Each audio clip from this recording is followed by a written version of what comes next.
A gente está testando hoje um formato um pouco diferente. Eu estou aqui na companhia presencialmente com duas pessoas muito especiais. Eu estava esperando muito por esse nosso bate-papo e testando essa transmissão com vocês pelo Instagram, para que vocês possam participar, fazer comentários, enviar perguntas. E depois esse vídeo gravado, ele vai para o YouTube do canal Empreendedores com Propósito, que é uma iniciativa que nós começamos para reunir as pessoas que têm objetivos comuns e propósitos afins. Então, muitas vezes, a gente faz um negócio e fica só focado no objetivo final.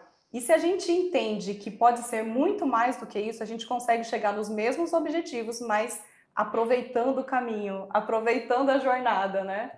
Então, hoje eu quero apresentar para vocês, e como o tema é pedalando no contrafluxo, e vocês vão entender o porquê desse tema muito interessante, eu quero começar essa apresentação um pouquinho diferente também. Vou começar contando uma história de como eu conheci o Beto. O meu irmão me mandou uma mensagem falando assim: Maninha, tava em São Paulo, peguei um Uber e olha, um cara super bacana, e comprei o livro dele que chama Fé Latina. E ele pedalou, né, muitos 1000 quilômetros que o Beto vai contar durante tanto tempo. E eu acho que ele tem alguma conexão com o que você faz. Falei para ele do seu trabalho e tal. E aí, quando o meu irmão falou, eu já pensei assim, que demais, né? Deve ser uma Sim. conversa muito interessante. E aí fui olhar o Instagram do Beto, eu falei assim, não, maninho, você sabe que esse cara é uma estrela. Ele é uma estrela do Uma Instagram, influencer, acho que ele não vai influencer. querer falar comigo, não. E aí comecei a olhar os posts do Beto e enxerguei aquela simplicidade. E enxerguei a vida real. Não é, Beto, Que como ela bom, que é. bom, E aí, conversando com o Beto, eu falei assim, não tem nada de estrela aqui. Né? É que uma bom. pessoa real e que tem um propósito. Sim, Então, antes de apresentar o Cristiano, vou passar para o Beto fazer a sua apresentação, Beto, e falar um pouquinho, brevemente, legal. dessa história. Muito bem. Obrigado pelas palavras. Que bom que você viu ali, né, algo mais pé no chão, não uma Aham. estrela, né, como você falou. E, bom, gente, você já deu uma resumida, mas é isso. Eu viajo de bicicleta pelo mundo. Um dia eu peguei a minha bicicleta, fui pedalando até o México, fui, voltei, passei quase 3 anos aí pedalando por 17 países. E essa viagem mudou a minha vida. Ela abriu portas aí para que eu vivesse esse projeto, né? E esse projeto consiste, então, em fazer as viagens, fotografar, escrever e conhecer muitas pessoas, viver junto com as pessoas, que seja por alguns momentos, por alguns dias, mas entender a cultura de cada lugar. E a bicicleta, ela tem uma magia aí que nos conecta com as pessoas de uma forma muito legal, muito genuína. Elas fazem questão de nos ajudar, de nos colocar para dentro. Então é um meio de transporte aí que eu encontrei perfeito para mim, que gosto tanto aí de conhecer gente. Ela me conecta com as pessoas. Então é um projeto que fala de humanidade, de fé na humanidade, né? De fé na vida. Eu tento sempre lembrar que existe mais gente boa nesse mundo do que gente ruim, apesar de que às vezes a gente perde essa esperança, né? Exatamente. É. Então, através da bicicleta, eu vou para o mundo, vivo experiências, conheço culturas, pessoas, lugares, registro tudo isso através de fotos, vídeos, histórias e textos, né? Trago livros dessas viagens e tento, então, levar essa mensagem legal aí para quem acompanha meu trabalho. Então, esse é o propósito aí desse projeto Fé Latina, né? Então, é isso. E aqui hoje em São Paulo eu conheci o seu irmão, que é meu xará, né? Roberto? É Faz, verdade. eu faço Uber para vender o meu livro aqui em São Paulo. Aham. Eu encontrei um lugar legal aí, minha livraria ambulante, o meu escritório ambulante, e eu vou vendendo para os passageiros. Seu irmão foi um desses, e assim tenho o privilégio de estar aqui hoje. E aí, quando ele falou que comprou o livro no Uber, eu falei, que genial! Esse cara é um empreendedor Vamos máximo! empreender, Adorei essa exato. Não dá para, ideia! vou ficar esperando cair do céu, não Adorei! vou. Vamos para cima, né, gente? Perfeito. Então é isso. Estamos empreendendo aí de várias formas. E aí, conhecendo a história do Beto, e a gente conversou, né, e deu muito certo, e aí eu pensei, preciso conectar com o Cristiano. que é outra pessoa que trabalhamos juntos, mas a nossa conexão é de alma, né, Cris? Assim, vai muito além do profissional. E o Cristiano ainda trabalha como superintendente no Banco do Brasil, que eu trabalhei durante 19 anos. Mas é uma pessoa, assim, que quando a gente está perto, todo mundo que se aproxima percebe que tem algo diferente. Então, mostra que é possível e é muito melhor quando a gente conquista os nossos resultados, não só incluindo as pessoas, mas com interesse real pelas pessoas. Então, para mim, esse é o Cristiano. E quando eu pensei em conectar aqui, é porque eu descrevo como pessoas sonhadoras, que acreditam que dá para fazer mais, acreditam na vida e nas pessoas. Então, esse é o Cris. Bem-vindo, Cris. Que responsabilidade, né? Depois dessas palavras, né, Beto? Isso aí, rapaz. Mas assim, eu tô muito feliz e realizado de estar aqui com vocês, porque primeiro é a oportunidade, né, de a gente poder, como você falou, conectar com outras pessoas. E quando a gente conecta, principalmente com pessoas que hoje vivem uma realidade bem diferente da nossa, eu fico imaginando assim a riqueza que é isso, porque você já esteve nessa jornada dentro do banco comigo, mas você vive hoje um momento diferente e eu já falei para você quantas vezes assim, né, quantas vezes eu invejo você, a famosa inveja branca, né, de ter tido a coragem de sair, né, de uma zona de conforto. A gente vai falar disso daqui a pouco, né? E você foi para o mundo, né? E agora conectar com o Beto, então, cara, que sensacional. Eu fico aqui pensando, o Roberto teve muito mais sorte. Ele pega muito menos Uber que eu aqui em São Paulo, entendeu? E eu pego Uber toda hora, acabei de usar um, entendeu? E nunca consegui pegar com você, pra cara. Poucos, viu? Essa Para poucos, viu? Entendeu? Então, acho que eu vou ter que comprar esse livro de outra forma, entendeu? Porque eu já tá já tá guardado. Mas, assim, realmente é um privilégio, né? E esses dias ouvindo um mestre que eu tenho dentro do banco, que é um diretor, e ele falando do propósito dele, né? E o propósito dele mexeu muito comigo porque conversa muito com aquilo que eu também costumo colocar no meu dia a dia, que é criar conexão com as pessoas de fato, se preocupando genuinamente com aquele momento, com aquele encontro e procurando ser soma na vida das pessoas.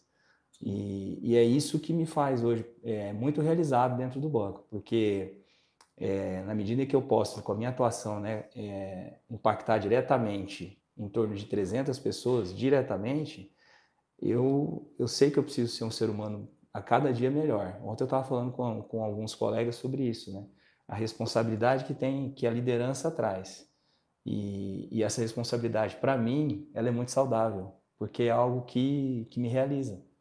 Então, muito legal a gente poder estar aqui, Elaine, hoje para falar um pouquinho disso, mas principalmente para aprender com vocês, né? Porque aqui hoje vai ser uma aula. Só troca. E aí, falando de contrafluxo, a nossa intenção é justamente no Grupo Empreendedores com Propósito reunir aquelas pessoas que pensam um pouco diferente e acreditam nisso, porque às vezes quando a gente começa a ir nesse caminho que é um pouco diferente, o sentimento é da gente estar remando contra a maré, né? Como se a gente estivesse pedalando ou nadando contra a correnteza e tem um movimento forte como se quisesse levar a gente de volta. E quando a gente se reúne, a gente faz algumas conexões com pessoas que acreditam da forma como a gente acredita, a gente se fortalece. Então, para você também que está aí entender que às vezes a sua ideia, a sua intenção de fazer diferente, ela é válida e para você não desistir. E aí eu quero passar a pergunta para o Beto. Em que momento, Beto, que você decidiu sair nessa jornada que é bem diferente do que a maioria das pessoas faz? Acredito que não é algo fácil, né? Então, em que momento você decidiu seguir nesse contrafluxo? E também se você, em algum momento, teve uma dificuldade, assim, que você pensou em desistir, como que você lidou com isso? Tá. Minha história é um pouco diferente do comum, assim, do que a gente ouve falar de pessoas como você que conseguiram sair desse sistema, né? Eu, na verdade, tive que ter coragem para não entrar. Eu nem entrei. É verdade, eu me formei em administração. Melhor ainda, mais Melhor corajoso ainda. ainda. A vida me levou para esse caminho de uma forma que assim, não tinha nem como eu falar não. Tudo foi conspirando, as portas foram se abrindo de uma forma inacreditável para que eu não tive nem escolha, digamos assim. Claro que eu tinha, né? Eu poderia ter dito não vou, mas era o maior sonho da minha vida que eu estava prestes a realizar. Então eu tinha acabado de me formar em administração de empresas, eu estava procurando emprego na minha área, uma área que eu não me identificava muito na época, eu estava moleque, fui fazer administração, eu estava meio perdido e fui fazer, né? Assim, pô, com 19 anos tem que decidir sua vida, eu não tinha essa maturidade. E eu falo brincando, né? Mas graças a Deus eu não achei aquele emprego que eu estava procurando. Porque aí a vida me levou para esse outro lugar, né? E, enfim, é uma história que eu vou resumir. Mas eu tinha o sonho de viajar o mundo de bicicleta, era a coisa que eu mais queria fazer na vida. Já tinha feito algumas outras viagens menores, mas eu queria viajar pelo mundo, eu queria sair, né? Cruzar países em cima da bicicleta. E eu falo que eu fui mandando cartas para o universo. Porque eu afirmava isso para as pessoas, eu vou fazer isso um dia, eu não sei como, eu não sei quando, mas eu vou. Eu não tinha ainda grana, não tinha nem a bicicleta, não tinha câmera fotográfica, nada. E de tanto que eu afirmei isso, a vida falou, tá, então você vai. E aí eu simplesmente consegui um patrocínio de uma forma surpreendente, assim, sem que eu fosse atrás, o patrocínio veio até mim, um cara falou, vamos fazer um projeto, você vai viajar e a minha empresa vai ser a patrocinadora da tua viagem. Então, assim, não tive escolha, né? Como que eu ia falar, não, esse é meu sonho, mas eu não vou, não, porque eu vou trabalhar na Paulista. Não tinha como. Então, a partir daí, eu com 25 anos, peguei minha bicicleta e fui embora. Depois de tudo isso, quando eu lancei meu livro e tal, eu até pensei em desistir, tentei sair desse projeto, eu desisti por um tempo, vim trabalhar na Paulista. É mesmo? Mas durou 3 meses. Não dava, não é pra mim. Aí eu voltei a acreditar nesse meu projeto de vida e tô até hoje cada vez mais confiante em tudo isso, né? E é uma realização muito grande e eu só agradeço por ter tido a coragem mesmo de continuar, né? Por tantos anos. E é muito legal. E durante a viagem, Beto, você viajou durante quase 3 anos, não é? Exato. Você teve algum momento assim que você teve que se agarrar em algo maior, algum momento de dificuldade? O tempo todo. O tempo todo eu tive que me agarrar em algo maior. Eu tenho muita fé, né, em algo além aqui do que a gente consegue ver. Eu acredito que existe uma inteligência suprema que nos guia, nos conecta com as pessoas certas, na hora certa, no lugar certo. E cada um chama isso, né, como quiser. Então, eu durante toda a viagem estive buscando essa conexão. Acho que minha fé se fortaleceu muito durante essa viagem. E sim, isso é parte também do meu propósito, é tentar levar um pouco dessa fé para as pessoas, que não tem nada a ver com religião, não tem nada a ver com... Né, tem a ver apenas com a fé mesmo na vida, a fé de que, apesar das dores da vida, né, de tanta coisa ruim que a gente vê, existe um amor supremo que nos ouve e que está aqui dentro, e a gente pode se conectar com isso de alguma forma, né? Maravilha, obrigada, Beto. E aí, falando em fé, vou passar pro Cristiano, porque aqui eu vejo um cara que tem fé nas pessoas. E aí, essa questão da gente viver o nosso propósito e viver a nossa vida como ela é, conectados. Porque a gente pode estar numa montanha, na Patagônia, a gente pode, né, ir para a Índia, subir, né, fazer uma viagem para o Tibete, mas a conexão ela é interna e a gente encontra isso em qualquer momento. Basta a gente estabelecer essa ligação. E aí quando eu vejo o Cris numa instituição financeira, né, que existe há mais de 200 anos aí, tá 200 e quanto agora? 217 vai fazer agora em 12 de outubro. 217 anos. 217 anos. Eu vejo alguém que realiza o seu propósito. E a gente sempre conversa muito isso, né, Cris? Que tá ali e não tem um propósito maior ou menor, é o nosso propósito. Então, eu queria que você falasse um pouco nisso, como que você concilia o seu trabalho com essa conexão com as pessoas, com essa fé que eu enxergo que você tem todos os dias que a gente conversa, né? Eu vejo muito isso em você. Assim, Elaine, quando você está numa instituição financeira em que ela depende de resultados para se manter sustentável e no caso do banco você tem ainda uma empresa que tem ações listadas em bolsa, isso aumenta muito o compromisso com o resultado e às vezes o resultado de curto prazo ele acaba tendo uma importância maior do que o médio e longo prazo. E aí existe um equilíbrio muito necessário nessa toada toda que a gente tem que colocar dentro do nosso dia a dia no banco, porque você tem que ter um nível de equilíbrio muito, muito, muito grande em alguns momentos para você fazer uma leitura adequada sobre como você vai abordar cada colaborador, cada colega, no sentido de mobilizá-lo, no sentido de conscientizá-lo. Eu gosto assim, eu sempre prefiro trabalhar nessa linha, de você primeiro conscientizar a pessoa sobre o que é importante ela fazer. E muitas vezes até antes disso, antes de conscientizá-la sobre o que é importante ela fazer, é como ela precisa estar para ela fazer. Uhum. Ou seja, a preocupação inicial ela tem que ser com quem está ali, com o indivíduo, que essa é a pessoa que vai ser capaz de movimentar o ponteiro. Se ela não estiver bem com ela, se ela não conseguir também se conscientizar do papel dela, o resto a gente já vai ter alguma dificuldade para seguir em frente. Então, eu procuro muito me colocar primeiro no momento da pessoa. Tanto é que muitas vezes quando eu vou me conectar com algum colaborador, eu não ligo para ele e já começo falando. Eu primeiro pergunto, você pode falar? Por quê? Porque se ele estiver num ambiente favorável para me ouvir, vai ficar maravilhoso. Agora, ele pode estar numa situação em que ele não esteja tão confortável para me ouvir.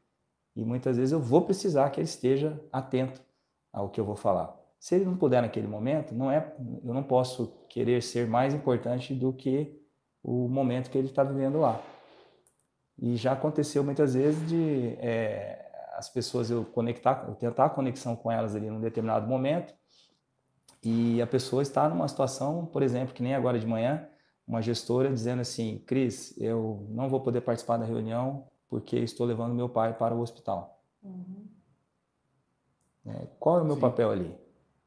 Se eu fosse um ser insensível, né, eu poderia tratar de uma forma que eu falo, poxa, mas e a reunião?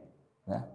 Mas eu fiz o inverso, eu falei, cuide dele o tempo que você precisar e me reporte depois como é que está a situação dele e aproveitei para inclusive fazer um elogio para ela.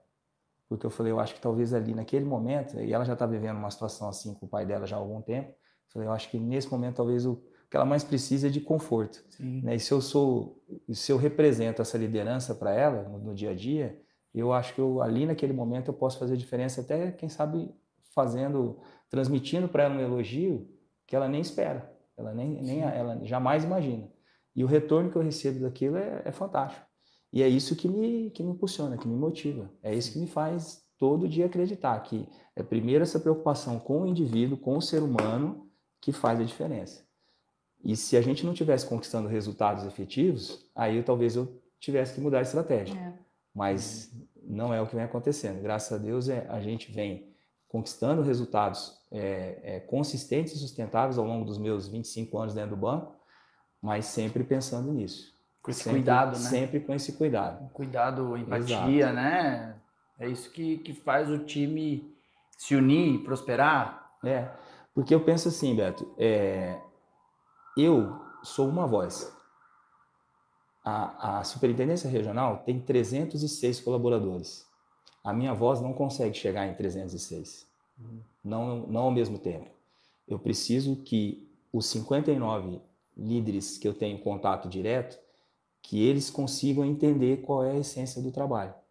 Para que eles lá, no ambiente físico, eles consigam comunicar adequadamente. Se eu não conseguir fazer com que ele perceba qual é a relevância das coisas, eu dificilmente eu sozinho, se eu tiver que me reunir todos os dias com os 306, eu posso até fazer isso, mas eu acho que não é a estratégia adequada, porque eu estou tirando a autonomia, estou tirando a liderança, estou tirando todo o respeito, inclusive a legitimidade que aquele líder tem lá na agência dele.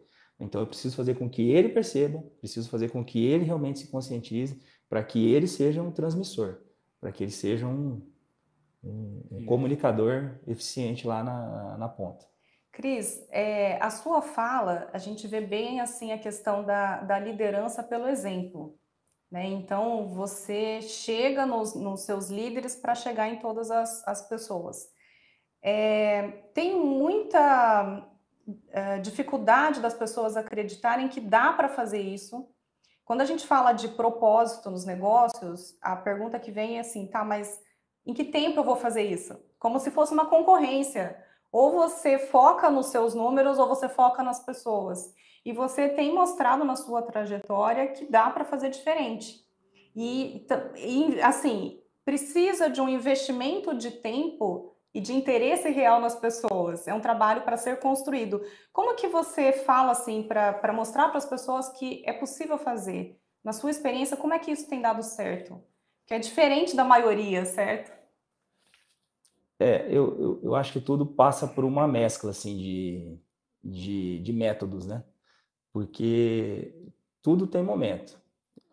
Você vai ter que ter uma intensidade maior conforme o momento está ali. Eu gosto muito de usar, o pessoal que trabalha comigo, se estiver assistindo aí, até vai dar risada, falando, lá vem ele falar do método, disciplina e intensidade. Que eu gosto muito dessas três palavras, porque elas se conectam de uma maneira muito forte, pelo menos para o meu dia a dia. Porque eu separo muito assim, para que você tenha sucesso, e para que o seu planejamento seja feito, executado de forma adequada, e seja planejamento para qualquer esfera, seja para a vida pessoal ou para a vida profissional. O primeiro grande caminho, o primeiro grande passo é o método. Que método você vai usar? E é lógico que para você escolher um bom método, você tem que ter conhecimento, você tem que ler, você tem que ter um pouco de profundidade em alguns temas para você saber escolher qual é o método que você vai usar. E até para você conectar o método com aquele tema que você vai trabalhar. Escolher o método, qual é o próximo passo para o sucesso, na minha opinião? É você ter a disciplina adequada para executar aquilo que você se propôs a fazer. Como plagiando também esse mestre que eu já citei aqui, um diretor do banco, ele diz assim, né, que eu só falo daquilo que eu acredito. E aí eu complemento o seguinte, né, eu só falo e faço aquilo que eu acredito. Então, se você estabeleceu o método, executa e veja se vai dar certo. Se der certo, ótimo. Se não der certo, você faz um rearranjo. E aí o terceiro elo dessa cadeia toda é a intensidade. E aí a intensidade ela fica muito mais a escolha da pessoa conforme o momento que ela está vivendo. Então, e a intensidade para mim ela conecta muito com equilíbrio. Por quê? Porque você vai ter mais ou menos exigência de intensidade em algumas coisas conforme o momento de vida que você está passando. Então, vou dar um exemplo. Chega, né, acabei de falar aqui, né, nós estamos no final de semestre e toda instituição financeira, né, precisa fechar o seu balanço lá no dia 30 de junho e a intensidade é natural que ela aumente agora. Sim. Porque o método e a disciplina presume-se que você já trabalhou isso de forma antecipada. E agora é a hora de você ter a energia necessária, de você realmente acordar todos os dias com vontade de se superar em 200%, 300%. Não que você não tenha que ter isso todos os dias, né? Eu trabalho no varejo do Banco do Brasil, a gente sabe que varejo é intensidade todo dia. Mas existem momentos em que você vai ter que aplicar um nível maior de energia para algumas coisas. E isso, de novo, vale tanto para o aspecto profissional como para o pessoal. Pode chegar um momento em que você tenha lá alguma fragilidade dentro da família, por exemplo, um problema de saúde de um ente querido, em que a sua intensidade, então, ela vai ter que se voltar para isso. Exato. Sim. Né? E aí você vai ter que cuidar um pouco mais daquela pessoa que, de repente, está precisando da sua atenção, da sua dedicação ali.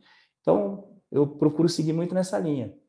E um negócio que, para mim, faz toda a diferença é a conversa olho no olho. Uhum. Às vezes eu prefiro chamar a pessoa ou eu vou até ela para estarmos no mesmo ambiente físico. Embora hoje o virtual ajude bastante, facilite muito a nossa vida. Mas quando você tem uma conversa presencial, eu acredito muito no poder da energia também, Beto. Eu sou, já li algumas coisas no passado. Hoje eu tenho uma esposa que também me faz me conectar muito com isso, porque ela acredita demais nisso. Já me levou, inclusive, para experiências assim que eu nem fazia ideia que eu iria participar. E aí, no começo, ela até falava assim: você acredita nisso? Eu falei, acredito muito, né?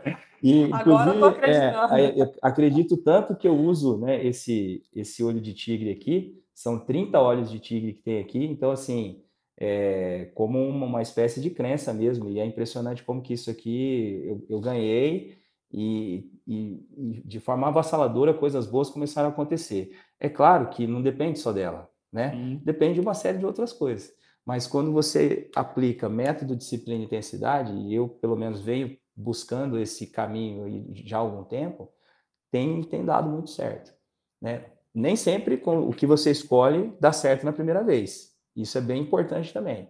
E às vezes você precisa ter sabedoria para entender que não deu certo, precisa corrigir. E aí, só para fechar o raciocínio, né? Assim, um caminho que eu aprendi muito nessa vida, mas muito mesmo, e aprendi com pancada, sabe?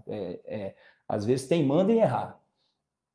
Eu aprendi que às vezes a resposta não está com você. Às vezes, muitas vezes, a resposta está com quem está do teu lado. Está com a sua equipe, está com a sua família. E às vezes a gente se enche de razão, experiência, bagagem, né? Vive a vida, às vezes numa intensidade maior que as outras pessoas, e às vezes você fica com aquela presunção de que você sabe mais do que o outro. Sim, a gente não aprende, né? E aí quando você lida com um problema, você quer resolver sozinho. Eu preciso ainda evoluir muito nesse aspecto, mas eu acredito que de um tempo para cá eu passei a assimilar muito isso. Eu acho que não custa nada você passar a mão no telefone ou então pegar uma chamada de vídeo, ligar para uma pessoa e falar: cara, estou em apuros aqui. O que você está fazendo de bom aí? E aí? Qual que é a alternativa? E isso aí eu acho que é um aprendizado, né? Uma demonstração clara de humildade. E a humildade aproxima todos, né? Aproxima todo mundo. A gente precisa. Tem hora que é difícil. Gostei muito do que você falou, método de... Porque eu acho que quando a gente coloca consciência sobre esses nossos processos que são naturais, se a gente entende que a vida não vai fluir na mesma intensidade sempre, e de vez em quando a gente vai precisar fazer alguns movimentos. Exato. E se você entende que isso é natural, você consegue fazer esses movimentos e fazer a dança e voltar, né? Então, se você colocou muita intensidade num lugar, depois você retoma. Porque se você não tem essa consciência de que, ó, isso é um movimento natural, eu estou fazendo isso e eu sei para onde eu estou indo, você fica com aquela sensação de sobrecarga, porque você acha que você dá conta ou você precisa dar conta de fazer tudo. E aí, né, aquela sensação de querer controlar os fatores, fica uma loucura e adoece, né? Causa muita ansiedade, muito estresse. Eu tenho aprendido sobre isso, sobre essa flutuação que você falou, que há tempos atrás eu acreditava que eu precisava estar ali o tempo todo produzindo. E, meu Deus, agora a vida minha filha ficou doente ou não vai ter aula hoje, aí a gente não consegue trabalhar como eu gostaria de estar trabalhando. Nossa, o cara já fica ansioso, sentindo aquela coisa de uma espécie de culpa, de atraso, né? Não dá para viver assim, porque a vida não é constante, a vida tem muita coisa além daquilo que a gente quer fazer, não dá para controlar. E isso é muito legal que você está falando, de a gente aprender a ter essa flexibilidade mesmo e parar de se culpar e de se pressionar tanto. E quando a gente confia, né, Beto, igual o que você trouxe, assim, você queria ir, você sabia que você ia e você não tirou aquilo do seu foco. E aí, quando você tem essa confiança e essa entrega, as coisas também fluem melhor, né? Com certeza. E aí eu vejo que você também faz palestras em empresas, eu imagino que muitas pessoas veem você como uma inspiração, tanto no Instagram como nas suas palestras, lendo seus livros, porque as pessoas se desconectaram disso hoje. Desconectaram do simples, da conexão com a gente e dos sonhos. Então, eu queria que você falasse um pouquinho, assim, ó, como que a pessoa faz para não deixar os sonhos na gaveta, sabe? Para ir atrás daquilo que um dia pensou em realizar ou ainda quer. Sobre essa história da palestra, né? Por um tempo, quando eu comecei a dar palestra, eu achava que eu tinha que eu achava que eu tinha que fazer uma palestra mais técnica, né? Trazer a minha história, sim, mas eu preciso trazer temas aqui que são mais técnicos, são mais, né, que falam diretamente sobre assuntos aí do corporativo. Depois, com o tempo, eu fui tendo um feedback assim das pessoas que estavam me contratando e eu fui conversando com essas pessoas e eu entendi que, na verdade, o que elas querem mesmo é ouvir a minha história como uma inspiração e eu não preciso ficar falando de número, de nada disso, de teorias. Eu não preciso trazer teoria, eu quero trazer a minha vivência, o que eu vivi na prática, que é mesmo a realização de um sonho. E dessa fé, dessa confiança, da resiliência, porque eu fui pedalar pelo mundo, mas eu tive que me organizar todos os dias, eu tive que ter essa confiança de que, apesar dos meus medos, as coisas vão dar certo. Eu tenho medo, graças a Deus eu tenho medo, né? Senão eu ia ter morrido na primeira esquina. Então eu tento trazer um pouco de que, assim, cara, eu sou um ser humano comum, como todos vocês, só que eu fui fazer um negócio diferente. E eu tenho um monte de medo, eu tenho um monte de ansiedade, tudo isso, mas o que fazer com tudo isso? Como lidar com tudo isso? E essa coisa do sonho, claro, não acho que todo mundo tem que largar tudo para pedalar pelo mundo. A gente tem que se preocupar com outras coisas. A gente precisa de grana, a gente precisa trabalhar. Mas é preciso mesmo essa coragem para observar esses medos. Porque às vezes a gente fica preso em algo que não faz sentido para a gente por conta do medo. Né? E acho que o medo é uma voz que fala mesmo, ela é natural, ela não vai deixar de falar, mas a gente tem que, de alguma forma, filtrar. Filtrar o que faz sentido e o que não faz. Né? Então eu sempre sugiro a meditação, eu sugiro esse olhar para dentro, para a gente começar a ouvir essa voz e entender que 90% das coisas que ela fala não vão acontecer. Isso até a ciência já provou. Exatamente. Né? Não acontece, esse monte de história que a nossa mente inventa não vai se concretizar. Então a gente precisa aprender a deixá-la falar sozinha. Ah, não, isso aqui que ela está falando faz sentido, beleza. Mas um monte de outras coisas não fazem sentido. E a gente vai criando coragem, então, para ir adaptando as coisas na nossa vida, para a gente conseguir enfrentar e correr atrás daquilo que faz mesmo o coração vibrar, né? Você falou assim, como você pode perceber em determinado momento, né, se você dá um passo à frente para vencer o medo, né, e tornar a coragem um pouquinho, né, ter uma dose a mais de fortalecer essa coragem, né? Eu gosto muito de lembrar dos gatilhos mentais, assim, né, eu sei que quando você fala de gatilhos mentais, pode ter uma conotação diferente da que eu vou trazer aqui, mas quando eu cito gatilhos mentais, eu gosto de lembrar muito da trajetória, da experiência que você foi vivendo ao longo do tempo. E quando eu resgato a minha, por exemplo, eu gosto de lembrar tanto da história da minha mãe como do meu pai, que são histórias bem diferentes. Né? Eles se separaram quando eu tinha 2 anos. Então, quer dizer, eu não pude aproveitar a convivência dos dois, mas eu pude aproveitar a sabedoria e a experiência de cada um. E de maneiras bem diferentes mesmo, né? Porque o meu pai veio bater cabeça aqui em São Paulo, a gente não faz muito ideia do que ele passou aqui na década de 80, mas ele teve momentos de muita superação aqui, muitas. Depois a gente descobriu, com o passar dos anos, né, algumas coisas que ele tinha vivido aqui, e aquilo ali foi entrando na minha cabeça. Pô, isso aqui, meu pai teve uma coragem absurda, né? Ele veio para São Paulo, tinha problema com alcoolismo, e aqui sozinho ele conseguiu vencer o alcoolismo, o que é difícil para muitas pessoas.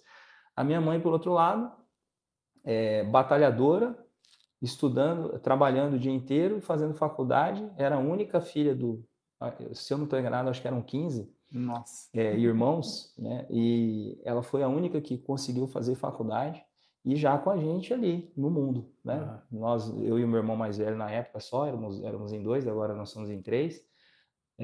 Mas a gente teve, assim, na experiência dela, uma percepção clara, assim, ó, dá para você ir além.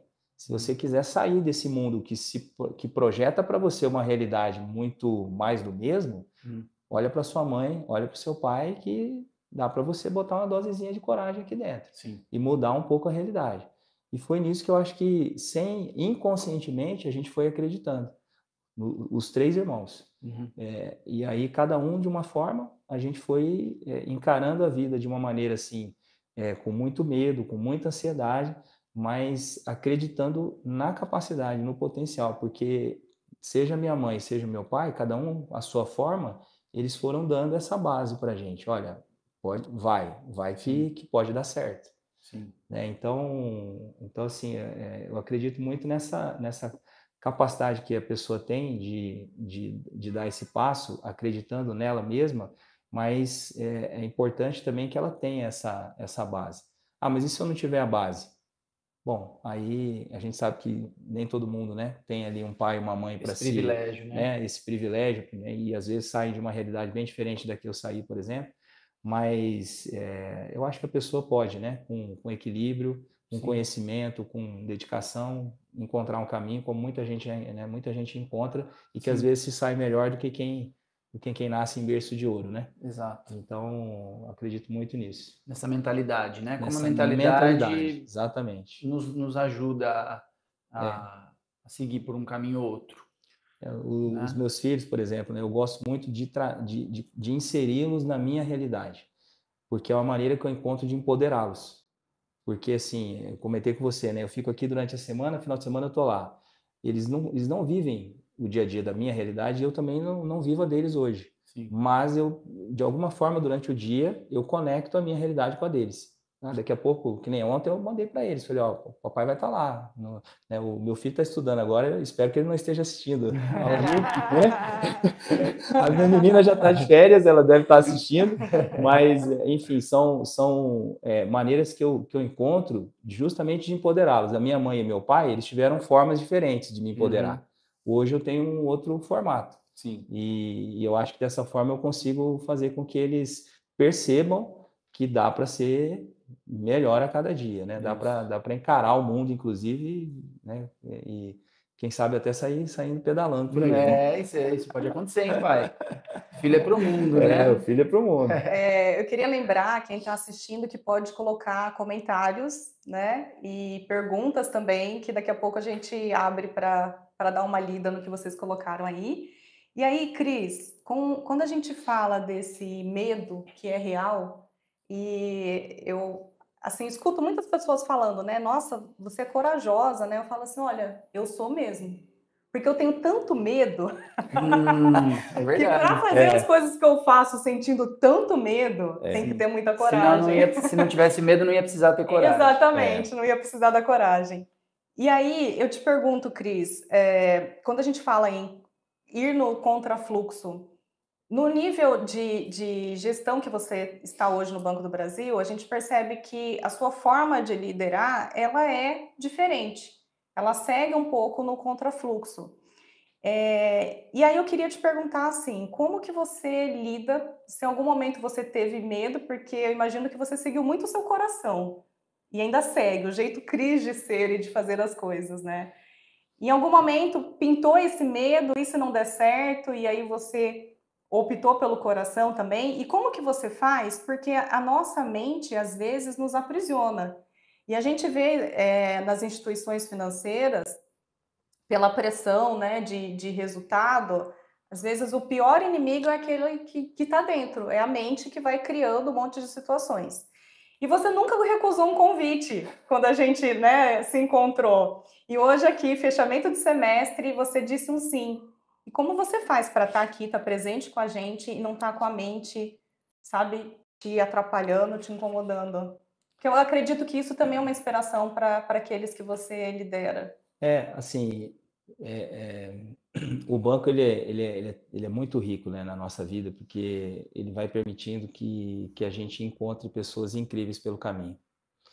E eu acho que se a gente souber aproveitar um pouquinho de cada pessoa, principalmente as lideranças que a gente tem ao longo do tempo, a gente vai se tornando um ser humano cada vez melhor, sabe? Porque é impressionante, assim, a riqueza que muitas pessoas conseguiram agregar para minha jornada. Para ficar nos 3 últimos líderes que eu tive, né, incluindo o meu atual líder, o Fabrício, assim, cada um deles me ensina alguma coisa no dia a dia. E quando eu lembro, por exemplo, do Everton Kapfenberger e do Soares, né, que foram os meus dois anteriores, eles me ensinaram muito sobre método, sobre disciplina, sobre tomada de decisão rápida, que é uma coisa também que é importante para o nosso dia a dia. Embora você tenha que tomar muito cuidado, né, com essas tomadas de decisão muito rápidas, por impulso. E o Fabrício também tem ingredientes aí que giram em torno disso, e aí eu falei da intensidade, né? O Fabrício é um cara muito intenso, e aí isso vai energizando você naturalmente ali ao longo do tempo. E aí, assim, quando você falou ali né, como é que a gente faz, né, para lidar com toda essa espécie de pressão e tudo, eu digo para você assim, que a gente não chega, a gente não é hoje o que a gente não nasceu desse jeito, né? A gente não é hoje como a gente era quando nasceu, né? A gente passou por uma série de questões, e aí de novo voltando naquela história de aprendizado, né? De você ser um pouco mais humilde e ouvir as pessoas, foi o gatilho que eu tive foi mais ou menos em função disso, porque chegou um momento da minha carreira em que eu tive muita dificuldade. E casou com a pandemia. Eu saí do Maranhão, vim para Sorocaba, saí de Imperatriz do Maranhão e pousei em Sorocaba. Poxa, mudança de qualidade de vida, né? Fantástica para mim, especialmente na questão da proximidade com a minha família, porque eu tinha ido para o Maranhão também e deixado a família em Campo Grande. E aí, quando eu cheguei em Sorocaba, eu falei, poxa, agora 40 minutos do aeroporto, 1h30 eu estou em casa, né? Maravilhoso. Isso foi em dezembro de 19. Aí, em março, a pandemia começa. E aí todos os planos que eu tinha foram por água abaixo. E o grande erro que eu cometi naquele momento lá, e naquele momento eu tinha assumido a liderança de um time que estava com resultados muito abaixo do esperado, e aí o meu erro foi exatamente achar que as respostas estavam todas comigo. E aí aquilo foi um processo muito doloroso, porque eu tive que lidar com todos os desafios da pandemia e mais ainda o fato de ser responsável por um time que precisava melhorar muito os seus resultados. E aí ali o meu grande erro foi perceber que eu poderia ter contado com as habilidades, com as competências, com a experiência, o conhecimento das pessoas que lá estavam já. E eu muitas vezes acredito que eu queria ter as respostas. E eu queria adivinhar o que era melhor para aquela pessoa fazer naquele momento. Sendo que às vezes ela tinha a resposta, mas em função não só da minha postura, como da postura também de lideranças anteriores, aquela pessoa ela não se manifestava, porque ela não via espaço. E aí eu falava, poxa, mas você não está tendo espaço, não é você que está tendo espaço, sou eu que não estou dando. Exato. Então isso tudo foi um processo. Parece uma coisa banal, mas isso aos poucos eu fui percebendo, e dali a pouco, por uma questão parecendo um passe de mágica, as coisas começaram a mudar. E aí você vai agregando, né? Conhecimento, você vai mergulhando com profundidade em alguns temas. E aí quando você fala do contrafluxo, nesse momento ali, depois que a gente passou a ter um pouco mais de consciência, foi quando também aconteceu algo que tem muito a ver com o contrafluxo. Porque a gente sempre colocou para as pessoas o seguinte, dentro do banco existe uma lógica, né? Porque existe uma orientação estratégica, pessoal, tem que fazer isso aqui, o momento é para isso. Mas tem coisas que nem sempre estão no holofote, nem sempre estão ali para todo mundo ver, mas que são importantes. É aquela história de você falar assim, você acha que um bom dia para sua mãe e para o seu pai de manhã, independente de onde eles estiverem, é importante ou não? Você pode deixar para dar um bom dia quando você achar que faz sentido, mas se você der todos os dias, quem sabe aquele bom dia pode fazer diferença. A mesma coisa em relação a isso. Assim, a gente tem temas dentro do banco que às vezes as lideranças não estão necessariamente tratando daquilo agora, mas aquilo não deixou de ser importante. E aí a gente sempre trabalhou nessa linha de falar, pessoal, olha, tem coisas que você não pode deixar de fazer. Não é porque a gente não está falando disso que a gente não vai dar importância. E aí, trabalhando dessa forma, daqui a pouco você se vê dentro de um projeto estratégico do banco, Justamente por quê? Porque além de buscar o caminho, a entrega dos resultados que estavam ali no holofote, você vinha trabalhando a essência de algumas coisas, né? E eu não vou entrar em detalhes aqui, porque são muito técnicos, né, dentro da estratégia do banco lá. Mas o fato é que aí as pessoas começaram a perceber, poxa, realmente isso faz sentido. E aí a hora que a gente é convidado para esse projeto estratégico do banco, e os que convidaram falaram assim, olha, vocês estão nesse projeto, nós éramos em mais de 60 regionais na época e 4 entraram para esse projeto, e 2 em São Paulo. E a nossa foi um presente, por quê? Porque já vinha, né, de um resultado muito abaixo do esperado, e aí daqui a pouco o resultado melhora, e daqui a pouco vem esse convite para o projeto, e aí falou, pô, o caminho é esse. Tá vendo, pessoal? Vamos olhar para algumas coisas que nem sempre todo mundo está falando. E aí vai nessa linha do contrafluxo, né, que, né, nem todo mundo está vendo, opa, peraí. Né? Então... Ô, Cris, essa sua fala, sabe o que é mais legal no contrafluxo? É a gente fazer o movimento para dentro.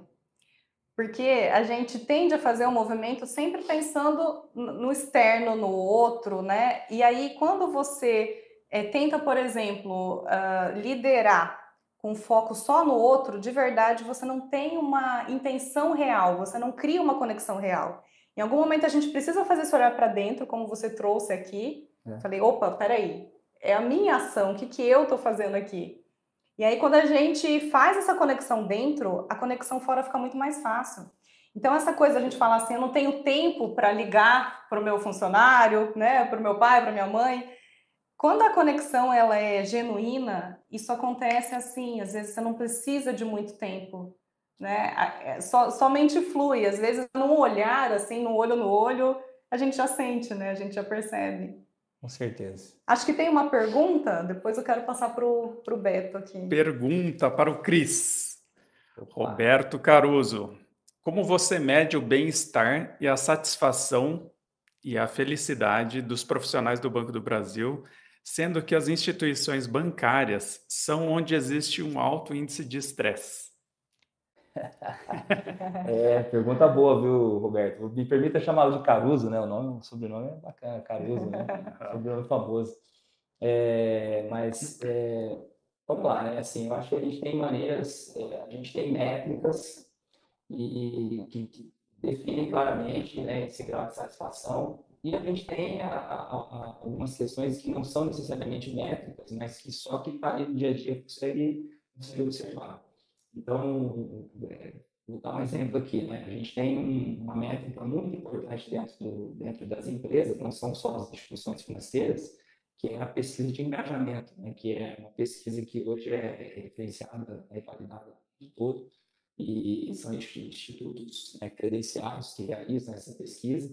E no caso, por exemplo, da superintendência que eu lidero hoje, ela teve o melhor índice do estado de São Paulo, acima da média Brasil, inclusive nessa pesquisa de engajamento. Então, é uma demonstração clara, né? Não é alguém falando, né? Não é alguém dizendo, é assim, essa não. Existe um número, né? Fato, que comprova que as pessoas estão se sentindo mais engajadas e o que significa essa pesquisa de engajamento na prática?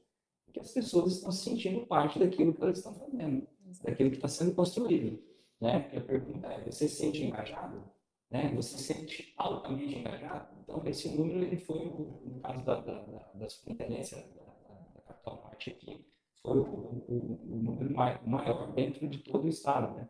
E se a gente considerar que São Paulo é um estado com um nível de concorrência muito alto, que exige muito, muito mais de um profissional, sem qualquer demérito, né, para outros estados. A gente sabe que São Paulo é a potência econômica do país, é onde normalmente as coisas acontecem primeiro.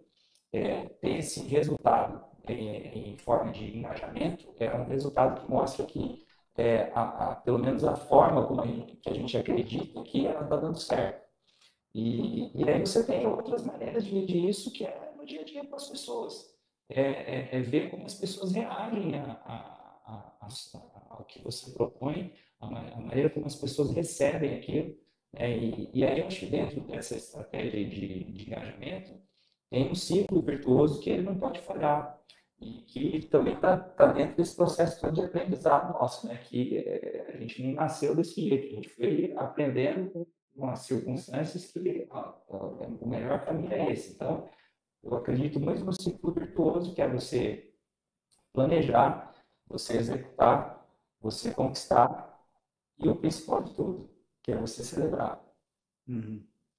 As pessoas, muitas vezes, elas entram numa vibe de conquistas que são, às vezes, até recorrentes para aquela pessoa, mas ela não para para celebrar. Sim. E ela acha que aquilo não faz sentido. Pode não fazer sentido para ela, mas se ela celebrar com outras pessoas, aquelas outras pessoas que são, muitas vezes, lideradas por ela ou são influenciadas por ela, aquelas pessoas precisam desses momentos de celebração, talvez mais até do que ela. Sim, porque senão vira Então, uma máquina, né? A vira pessoa uma vira uma máquina. máquina que não tem Exato. sentimento, não, né? Exatamente. Só alcança as metas e aí, vamos para a próxima. E assim, sem melindre nenhum, eu já recebi um tempo atrás feedbacks de pessoas que trabalham ou trabalharam comigo falando assim, olha, eu acho que você precisa reconhecer mais.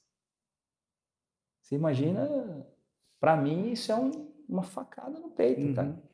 Mas assim, eu aprendi com o tempo que eu falei, poxa, ela tem a razão dela. Eu posso até estar reconhecendo, mas o meu reconhecimento não está chegando para aquela pessoa, porque se ela se manifestou dessa forma, tem duas coisas importantes aí. Primeiro que até eu gosto, por quê? Porque a pessoa, se ela se manifestou para mim, é sinal de que eu estou dando essa liberdade para ela. Exatamente. Mas por outro lado, é uma manifestação clara de que algo está errado. Aí eu preciso ver onde é que a correção entra.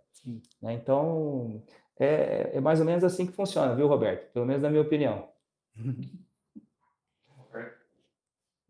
Caruso fez mais um adendo aqui, porque ele falou assim, de quanto em quanto tempo vocês fazem esse tipo de pesquisa?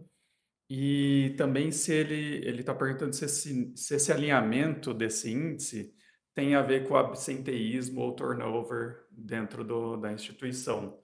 Ele fala, por quê? Ele pergunta isso porque, infelizmente, os números de afastamento continuam aumentando nas empresas. Como que é isso lá na sua realidade?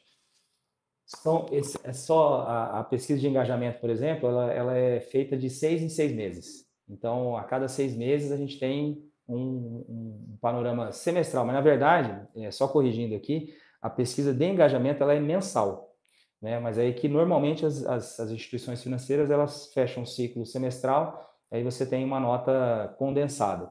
Mas você tem toda a razão, né? Eu não vou falar aqui pelas outras empresas, né? Mas existe uma preocupação muito grande dentro do banco hoje, no sentido de fazer com que essa qualidade de vida no trabalho ela seja uma prioridade, né? E a gente sabe que existem caminhos ainda a serem percorridos, o banco tem essa preocupação.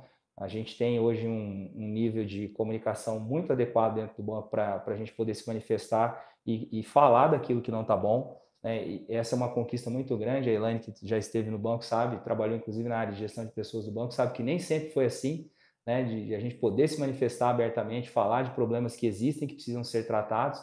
Mas concordo plenamente com você, essa preocupação tem que ser constante. Mas aí voltando aqui ao nosso tema, né? Eu acho que isso que você trouxe passa muito pelas lideranças, porque a gente tem pesquisas aí que comprovam, né, já há muito tempo que existe um impacto da liderança no absenteísmo, né, na quantidade de pessoas que se ausentam por conta de problemas de saúde que não são necessariamente originados, né, pelo corpo ali, pela saúde da pessoa, tem muito a ver com o mental, com o ambiente de trabalho que a pessoa vive e que ela acaba levando isso para o ambiente de trabalho. Só para ficar no exemplo, Roberto, ontem a gente fez aqui uma vídeo de reconhecimento com vários talentos da superintendência, que inclusive o evento termina só hoje, no final da tarde, que a gente vai se reunir aqui num espaço em São Paulo, e nesse evento de reconhecimento, eu fiz um convite às pessoas, eu falei assim, olha, não deixe esse card que você está recebendo aí com a sua foto, com o seu destaque e tal, ficar só na sua agência, leva isso para sua casa. Leva isso para a sua família, porque a sua família precisa saber que você está sendo reconhecido, o valor que tem o seu trabalho aqui. Então, ações como essa, muitas vezes, fazem toda a diferença, né? Porque a pessoa, ela compartilhar isso, ela pode receber um retorno espetacular, às vezes, da mãe, do pai, né? A gente já teve experiências muito boas nesse aspecto aí, né, de família que muitas vezes não fazia ideia da relevância, do impacto que o trabalho da pessoa tinha, e quando ela mostra lá que ela está sendo reconhecida por isso, por aquilo, o dia da família ali se transforma, né? Então é isso. Eu lembrei de uma fala aqui do Beto, que eu acho que ir no contrafluxo também é a gente escolher onde a gente coloca o nosso olhar, a forma como a gente quer ver a vida. Então, o Beto falou que existe muitas pessoas boas no mundo, né? E se a gente for olhar as notícias, o que as pessoas comentam, parece que o mundo está acabando. E a gente perde um pouco a esperança até. Sim. Então, eu ouvindo o Cris falar, de repente a gente vai encontrar com um funcionário da mesma instituição, que trabalha em um lugar parecido, e que vai ter um outro olhar completamente diferente. Então, tudo é o que a gente tem dentro. Tem uma fala do Rubem Alves que diz que só vê a beleza no mundo quem tem a beleza dentro.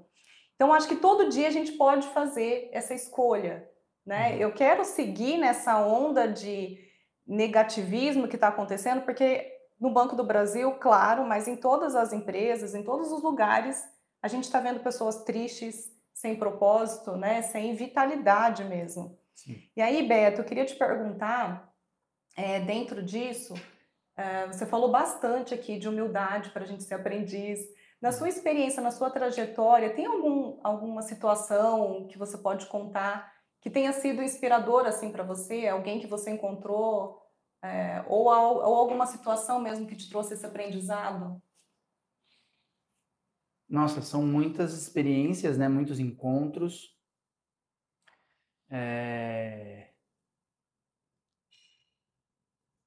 Digamos que o milagre da vida deve ser celebrado, né? E por que será que algumas pessoas gostam mais da vida, outras gostam menos da vida? Então, um exemplo que me veio, na verdade, foi o encontro mais marcante da minha viagem, foi um momento em que eu estive ao lado de um casal que a gente estava sentado na beira de um penhasco assim que dava para o mar, e esse casal foi ali para jogar as cinzas da filhinha deles no mar. Nossa. Uma filhinha que nasceu prematura e com 12 dias não aguentou, e eles foram ali para, né? Eles estavam nessa cerimônia e eu aleatoriamente, mas eles sentaram do meu lado no meio de um deserto, praia. E foi uma história muito difícil, assim, ela não conseguia jogar as cinzas da filhinha no mar, ela pediu para eu cantar uma música, eu cantei uma música enquanto ela jogava, né? Foi uma coisa muito, muito forte. E, bom, isso me faz pensar, né, no fato de que a vida é um sopro mesmo, tudo pode acontecer a qualquer momento, e a gente está vivo, a gente tem o privilégio de estar vivo.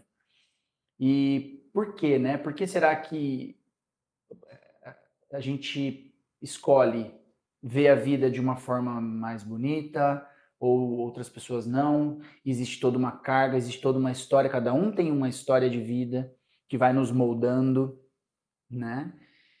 E eu acho que eu já até me perdi na pergunta, assim, eu tô indo embora, mas eu acho que tudo isso vai nos ensinando, assim, a agradecer um pouco mais, a buscar aprender mais com as pessoas, e por que a gente está vivo, né? Qual que é o propósito de tudo isso? Né? Porque a gente pode sim encarar tudo isso como um caos, tipo, né? Estamos aqui, a gente não pediu para nascer, isso aqui é uma bagunça, isso aqui é horrível, mas a gente pode acreditar numa perfeição, né? Num aprendizado. Eu acho que isso aqui é tudo uma escola, e a partir do momento que eu encaro a vida como uma escola, eu vou buscar então aprender. Eu estou evoluindo aqui. Só que eu não vou evoluir se tudo for bonitinho, né? E as coisas vão doer, as situações da vida vão surgir, as provações, as dificuldades. E a partir do momento que eu quero aprender, eu vejo que a vida é bonita. E eu acredito que depois disso aqui as coisas vão seguir, a gente vai continuar evoluindo, e é uma fé que eu tenho, né? De que tudo isso aqui tem um propósito maior, né? Enfim. Maravilhoso, Beto. Acho que você respondeu pela melhor forma. Quando a Que gente bom. deixa o roteiro para o sentir, né? Então, e aí, percebe como isso conecta, né? A profundidade da sua fala. E foi muito isso que eu vi, assim, né? Em todas as suas postagens e nas nossas conversas, o real. E parece que hoje tudo leva a gente para se distanciar disso, do real, que é simples, e a gente acaba complicando um pouco as coisas, né? Então, a gente está nos momentos finais do nosso bate-papo. Eu agradeço imensamente a participação de vocês, e esse momento de presença e de troca é sensacional. Aí vou Muito passar bom. para vocês fazerem as últimas considerações. E aproveitando esse sentimento que ficou aqui da fala do Beto, né? O que você pode deixar, Cris, de mensagem para as pessoas que às vezes desacreditam um pouco de seguir o coração e de seguir aquilo que acredita, os sonhos? O que você pode falar? Tá bem desafiador, né? Falar disso assim nos últimos tempos, né? A gente tem visto tanta coisa. Esses dias teve um colega que trabalha comigo, ele falou assim, Cris, eu comecei a falar com ele sobre um livro chamado O Poder do Subconsciente, né? E aí ele voltou para mim e falou assim, cara, legal, realmente essa técnica, né, de você repetir frases positivas quando você vai dormir e quando você acorda, você também ter ali o seu momento, né, de equilíbrio, de reflexão, pensando nas coisas boas que você pode construir, isso pode dar muito certo. Aí ele pegou e falou para mim assim, Cris, anota um site aí. Aí eu falei, qual? Ele, sonoticiaboa.com.br. Aí eu falei, você tá de brincadeira? Ele falou, é verdade, entra aí. Aí eu falei, cara, olha que legal. Sim. É um site, né, que tem lá, né, não conhecia. E aí eu adotei o hábito agora. Todos os dias eu entro lá. Sim. Eu falei assim, ao invés de ligar numa TV que só vai trazer tragédias para nós, eu falei, eu não vou me desconectar disso, porque é importante a gente Exato, saber. é isso que eu ia falar. A gente Não é fugir da não é fugir, realidade. não é se fugir da realidade, alienar. Tá exatamente. tendo guerra, tem gente Isso, morrendo, mas exato. não é só isso. E a forma como eu me conecto com essa Desculpa te cortar. notícia Não, também, não. né? O que eu posso Isso. fazer com quem sobre a guerra lá? Eu posso fazer uma oração, eu posso, né, enviar uma boa vibração. Agora, se eu deixo isso tomar conta de mim, aí eu entro em guerra também. Exato. Né? E aí, assim, uma coisa que eu acredito muito, sabe, Elaine, é no poder dos rituais. Os ritos que eu tenho alguns assim que eu não deixo de seguir. Já alguns a gente vai tirando, aí daqui a pouco a gente coloca outros e tal, mas já é de algum tempo, né? E até a origem da minha família, tudo me trouxe muito essa questão. Embora eu não seja aquela pessoa que esteja religiosamente na igreja, eu acredito muito numa frase que esses dias eu ouvi o Nelson Freitas falando, aquele ator, comediante, né, palestrante e tal. Ele tem um canal muito bacana também no YouTube, o Nelson Freitas, que ele citou uma passagem do Spinoza, né, que é um filósofo, né, do século XVII aí e tal. E ele falando que dentro de um dos textos, né, do Spinoza, ele disse, né, que não busque Deus fora, né? O Deus de verdade está dentro de você. Né? E aí esses ritos, eles fazem com que você se aproxime cada vez mais ou esteja sempre conectado com a sua essência, com os seus valores. E uma coisa que eu não deixo de fazer é, antes de sair de casa, eu cumprimentar todo mundo, quem estiver comigo, né? Não é aquela história de tchau, não, é abraçar, beijar, como se aquilo de repente representasse até uma última oportunidade. Exatamente. Pode acontecer, Exatamente. né? E não deixar de me centrar em algumas coisas, né? Nem que seja por 30 segundos, mas não deixar de fazer aquilo, parar e ter aquele seu momento de desconexão com todo o resto para você ficar ali pautado naquilo que talvez vai ser o crucial para o seu dia, é você se concentrar. Eu acho que a concentração, né, a gente tem várias técnicas aí, né, para trabalhar isso, mas a concentração ela é essencial. E aí, quando você, eu acho que se dá o direito de começar o dia dessa forma, existe uma grande chance de você lidar com os desafios do dia a dia. Eles vão aparecer, as dificuldades vão surgir, vai ter motociclista aqui na Paulista que vai parar e vai xingar o outro e tal, Sim. né? Mas você não vai sair do seu centro. Você já se preparou antes. Você já se preparou antes. Sim. E quando eu olho para a tua trajetória, para a tua experiência, né, e imagino assim, quantas vezes você deve ter tido Sim. oportunidade, né, de fazer, né, de adotar esses rituais, né, e o quão disciplinado, né, você a disciplina deve ter sido parte, né, ou é parte do seu dia por conta de toda essa caminhada, ou pedalada, né, que você deu. Isso aí, quantos momentos você teve, né, Cara, para sim. fazer isso, né? Esses rituais, eles fazerem parte mesmo e te encherem Sim. de te empoderarem, né, digamos assim. E agora até uma dica. Sim, eu tive muitos momentos viajando sozinho, em momentos em que eu chorava de emoção, de estar ali vivendo aquela experiência, olhando para uma montanha maravilhosa e sentindo essa energia maravilhosa que vem do universo e falando, meu Deus, que loucura, que coisa linda, eu chorava e tal.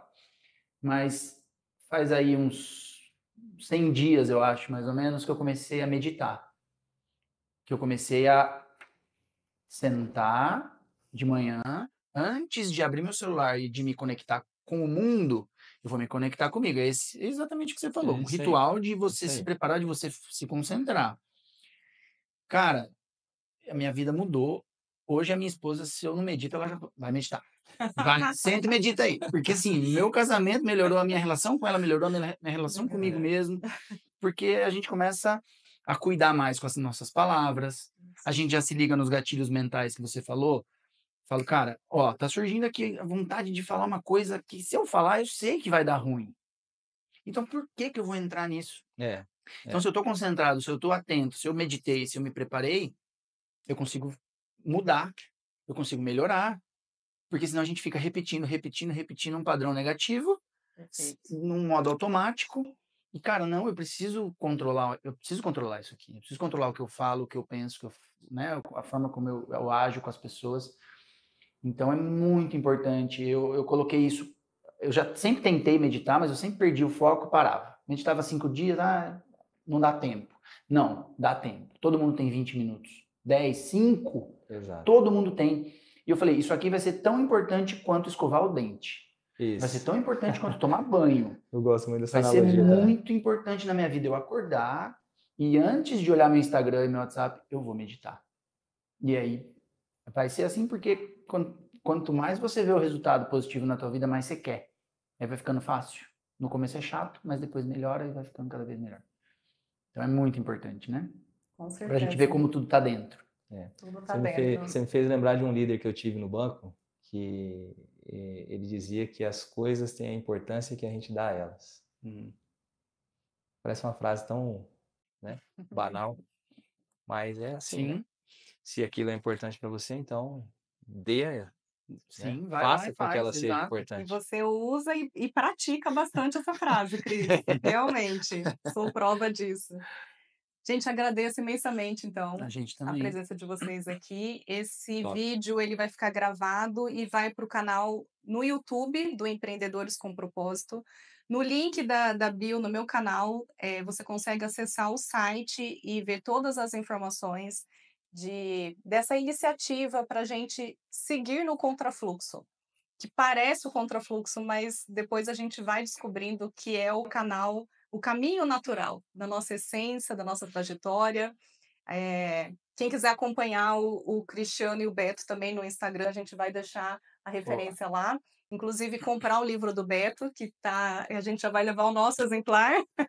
Aqui, ó, Fé Latina. Já trouxe de presente para vocês. Sabe o que eu vou fazer? Eu vou vender o livro do Beto para os motoristas de Uber que eu... Vamos fazer memória, vamos fazer o contrafluxo, entendeu? Eu vou fazer o contrafluxo aí, ó. Perfeito. E o Beto falou em meditação, eu também estou começando nesse sábado uma mentoria para ensinar um método de 5 minutos. É possível. Então, para quem acha que não consegue meditar, 5 minutos. 5 minutos é possível e faz uma tremenda diferença. Então, gente, obrigado para você que assistiu. Daqui a pouco essa live também vai estar no meu canal no Instagram. Maravilha. Valeu, galera. Valeu.